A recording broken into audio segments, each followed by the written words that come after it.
सोलापूर शहराला दररोज पाणी पुरवठ्यासाठी 892 कोटींची योजना पूर्ण करण्याला आणि आयटी पार्क सुरू करण्याला भाजपच्या जाहीरनाम्यात प्राधान्य देण्यात आले आहे.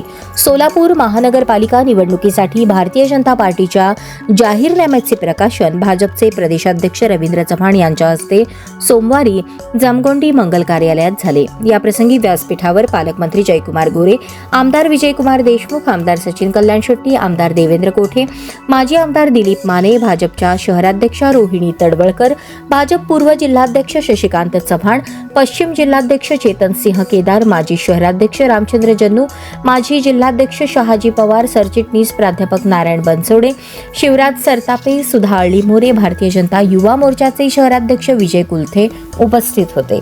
भाजपचे प्रदेशाध्यक्ष रवींद्र चव्हाण म्हणाले, भारतीय जनता पार्टीने सोलापूर महानगरपालिका निवडणुकीसाठी जाहीर केलेल्या जाहीरनाम्यात प्रत्येक गोष्ट पूर्ण करण्याकरता भाजपा कटिबद्ध आहे. सोलापुरात आयटी पार्कचे स्वप्न पूर्ण होण्यासाठी मुख्यमंत्री देवेंद्र फडणवीस यांच्याकडे भाजपकडून मागणी करण्यात येईल. भाजपच्या जाहीरनाम्यातील ठळक मुद्दे याप्रमाणे: सोलापूर शहरासाठी पुढील 100 दिवसात 100 ई-बस शहरातील रस्त्यांवर कार्यान्वित करणार. धूळमुक्त सोलापूरसाठी अत्याधुनिक यंत्रणांच्या माध्यमातून शहर स्वच्छतेवर भर देणार. प्रत्येक प्रभागात क्रीडांगणे, उद्याने बांधणार. हद्दवाढ भागात अत्याधुनिक रुग्णालये उभारणार. महापालिकेच्या माध्यमातून आयुर्वेदिक उपचार देखील जनतेला उपलब्ध करून देणार. गुंठेवारीचा प्रश्न सोडवण्यासाठी प्राधान्य देणार.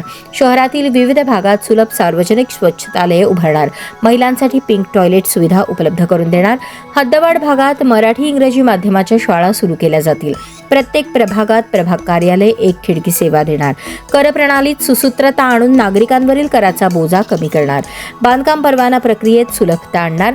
जन्म मृत्यू दाखले विभागीय कार्यालयातच मिळणार. MIDC मध्ये सुविधा उपलब्ध करून देणार. तसेच वस्त्रोद्योगाला चालना देणार.